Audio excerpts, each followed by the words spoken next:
ছয় মাস যদি ইয়া করি AK-47 না ভাই জিবে ভাই ঠাট ঠাট ঠাট মার বেটা তুই মার বেটা আস্তাগফিরুল্লাহ।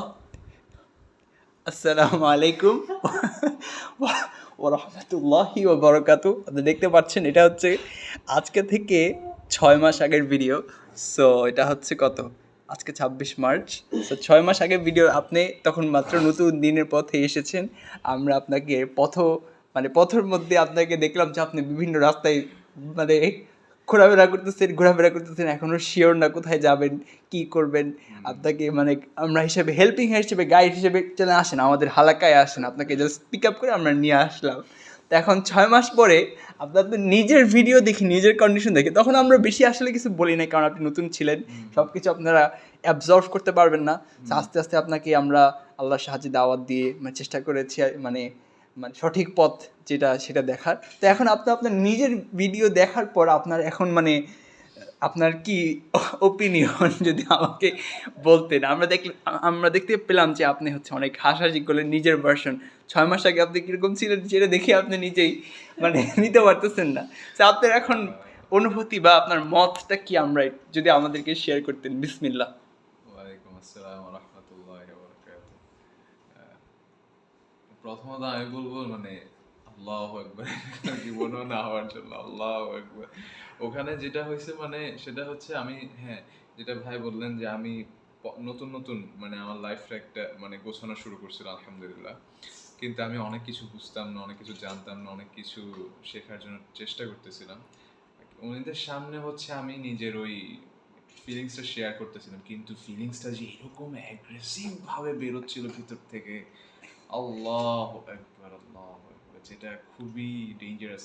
একটা মানুষ কেউ যদি টার্গেট রাখে যে ইসলামকে ডাউন করবে, হতে পারে সে এটা ক্লিপটা ইউজও করতে পারে ভাবে, আল্লাহ মালুম সে কীভাবে ইউজ করবে সেটা। কিন্তু আমাদের প্রতিটা মুসলিমকে সবসময় এটা চিন্তা করতে হবে সে কোথায় কীভাবে নিজেকে রিপ্রেজেন্ট করতেছে। কারণ আমাদের চারিপাশে আমাদেরকে দেখে মুসলিম ইসলামকে জাজ করা হয়, আমাদের ইম্প্যাক্টটা কীরকম। সবসময় একজন প্রজ্ঞাময় মুসলিম হিকমতের সাথে চিন্তা করে, রাসূলুল্লাহ সাল্লাল্লাহু আলাইহি ওয়াসাল্লাম এই জন্য বলছে চিন্তা করো তারপর কথা বলো। আমি বলছি না এখানে খারিজিদের কথা কেন বলছে, কারণ আলী রাদিয়াল্লাহু তাআলা আনহু যখন তাদের নিজেদের মধ্যে যুদ্ধ লেগে যাচ্ছিল, তখন খারিজিরা ওদের কিছু মানুষই আলী রাদিয়াল্লাহু তাআলা আনহুকে কি বলে কাফের বলা শুরু করছে। অনেক রিজন আছে এখানে। খালিজিদের মতনই একটা আমার মনে হচ্ছিল আমি ওখানে এমন বিহেভিয়ার করছি, কারণ আমার একটা মুসলিম ভাইও যদি একটা সমাজও যদি এরকম কোনো কিছু প্রবলেম ক্রিয়েট হয়, আমার উচিত তাকে সুন্দরভাবে ইসলাম যেটা সুন্দরভাবে বোঝানো, আখলাকের সাথে আল্লাহ কিভাবে আমাদেরকে চলতে বলছে, কিভাবে আসলে যেতে বলছে, কিভাবে জাস্ট এরকম একেবারে আপনি আপনার নিজের স্ট্যান্স থেকে আপনি ফিরে আসতেছেন, আপনি বুঝতে পারছেন যে যাক আল্লাহ সুবহানাহু ওয়া তাআলা অশেষ রহমতে আপনাকে আল্লাহ হিদায়াত করেছে। আমাদের সবাইকে আল্লাহ হিদায়াত করুক। আল্লাহ, আমি কখনো ভার্সন চাই না, আল্লাহর কাছে অসীম শুকরিয়া। ওই ভার্সনটা আমার তখন ক্রিয়েট হয়েছে যে আমি আল্লাহ বিলিভ করা শুরু করছি, কিন্তু ওই বিলিভটা একটা লিমিটেড পর্যায়ে থাকা উচিত। এরকম এক্সট্রিম আপনি তখন মাত্র দিনের পথে মাত্র নতুন আসছেন, আপনি চেঞ্জ হচ্ছেন। তখন আপনি যখন দেখছেন যে আপনি হঠাৎ করে, আপনি তো আমাদেরকে বলছেন আপনি এক রাতে আপনি আল্লাহ সুবহানাহু ওয়া তাআলা আপনাকে চেঞ্জ করছে, আপনার পুরো lifestyle from zero two hero বলতে পারেন, বা negative infinity two positive infinity. Obviously literally applicable না, বোঝানোর জন্য যে অনেক আল্লাহ অশেষ রহমত, আপনার কমপ্লিটলি চেঞ্জ হয়ে গেছে একটা রাতে, যেটা ইমাম হাদির ক্ষেত্রে যেভাবে বর্ণনা করা হয়েছে যে এক রাতে চেঞ্জ হয়ে যাবে। সো হ্যাঁ, ওরকম কিছু না। হ্যাঁ, কিন্তু আপনি যখন হঠাৎ করে চেঞ্জ হওয়ার পর দেখলেন আশেপাশে সোসাইটি কী ব্যাপার, এত খারাপ কেন, সবাই এত তখন আপনার ওই ভাইবটা তখন ক্রিয়েট হলো যে তখন আপনার ওই এক্সট্রিমে চলে গেলেন, যে আপনি দেখলেন যে সে আল্লাহকে বিলিভ করে, সে বলে সে এটাকে বিলিভ করে, কিন্তু সে সুদ খায়, সে ঘুষ খায়। তখন আমি এটা নিতেই পারতেছিলাম না। সে আল্লাহকে বিলিভ করে, সে নামাজ পড়তে পারছে, কিন্তু না আমি সুদ খাই, কোনো সমস্যা নেই, আল্লাহ হারাম বলছে, অথচ এটা কত বড় গুনাহ, হারাম না, বলছে যে হারবু মিনাল্লাহি ওয়া রাসূলিহি, আল্লাহ এবং তার রাসূল তার এগেইনস্টে ওয়ার। এইটা তো আছে। আর রাসূল সাল্লাল্লাহু আলাইহি ওয়াসাল্লাম কি বলছে যে মায়ের সাথে জিনা করার থেকেও অপকর্ম, এটা কত নিকৃষ্ট। দেখেন আল্লাহ সুবহানাহু ওয়া তাআলা কিন্তু বলেন যে তোমরা পোর্ক খাও বা মানে তোমরা যদি পোর্ক খাও বা তোমরা যদি মানে কি বলে হত্যা করো, এর চেয়ে কত বড় গুনাহ। হত্যার ক্ষেত্রে কিন্তু আল্লাহ সুবহানাহু ওয়া তাআলা এগুলো বলেন, তার মানে এটা অনেক ভালো তা না, এটা অবশ্যই খারাপ। কিন্তু আমাদের সমাজে এই সুদের ইম্পর্টেন্সটা, মানে সুদের এগেনস্টে যে স্ট্যান্সটা, সেটাকে মানুষ নিতে পারে না, বলে এটা কি সমস্যা, এটা তো ভালো।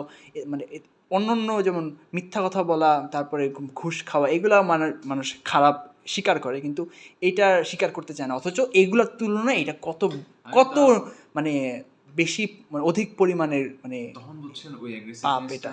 তখন মানে ওই পর্যায়ে কাজ করছে, কিন্তু এখন আমার ওই অ্যাগ্রেসিভটা কেন কাজ করবে না? কারণ আল্লাহ সুবহানাহু ওয়া তাআলা মানে কোথা থেকে কোথায় সমাজকে গড়ে তুলতে পারে, এটা সুবহানাল্লাহ, আমার বিলিফটা আরো বাড়তেছে, কারণ আল্লাহ তাআলা আমাকে একটা সুবহানাল্লাহ। যাই হোক, আপনার অনেক নলেজ, আপনি অনেক নলেজ মানে ইয়া করেছেন, মানে না এখনো না মানে আপনি এই 6 মাসে আপনার পার্সপেক্টিভ চেঞ্জ হ্যাঁ, হওয়ার কারণ অনেক হচ্ছে আপনি কিছু। অনেক কিছু জানতেন না, আপনি এখনো কিছু জানছেন।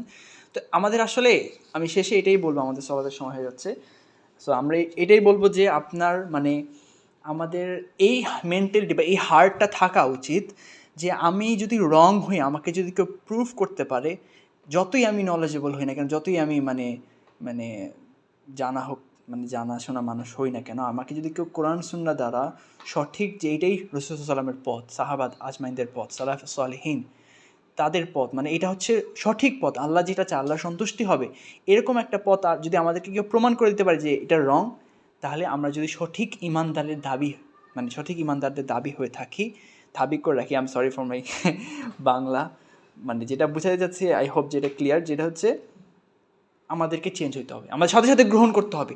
সাহাবাদের মধ্যে কিন্তু এই ইয়াটা ছিল। সালমান আল ফার্সি, তার অনেক উদাহরণ আছে, যখন তাদেরকে জানানো হয়েছে যে তুমি ভুলের মধ্যে আসো প্রমাণ সহ, সাথে সাথে তারা সত্যকে অ্যাকসেপ্ট করছে, নিজের ভুলকে স্বীকার করছে, জি আমি ভুল করছি, এই তথ্য আমার কাছে জানা ছিল না। একটা মানুষ যতই সে মানে জানাশোনা হোক, হইতে পারে যে কোনো একটা মানে সে বিষয়টা জানে না, মানে সহু সেজদা যে ইয়ার আগে সালামের পরে হয়, এটা যে শেখ আসিম জানতো না, একজন কোশ্চেন করছে তারপরে জানছে। তো এত বড় মানে মোটামুটি আল্লাহ সুবহানাহু ওয়া তাআলা তাকে জ্ঞান দিয়েছে, অনেক নলেজ, কিন্তু হইতেই পারে একটা দুইটা জিনিস, তো উনি তো আর সব জানে না।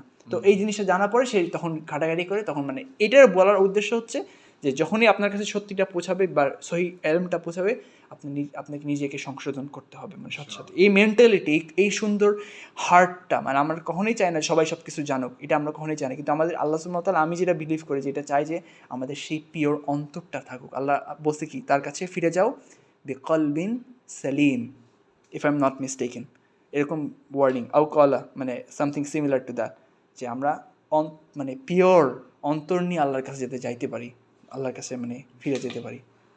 হাদা আল্লাহু আলাম ওয়া নিসবাতুল ইলমি ইলাইহি আসলাম ওয়া সাল্লাল্লাহু ওয়া সাল্লাম ওয়া বারাকা আলা নবিয়িনা মুহাম্মদ ওয়া আলা আলিহি ওয়া আসহাবিহি আজমাইন, আলহামদুলিল্লাহি রাব্বিল আলামিন।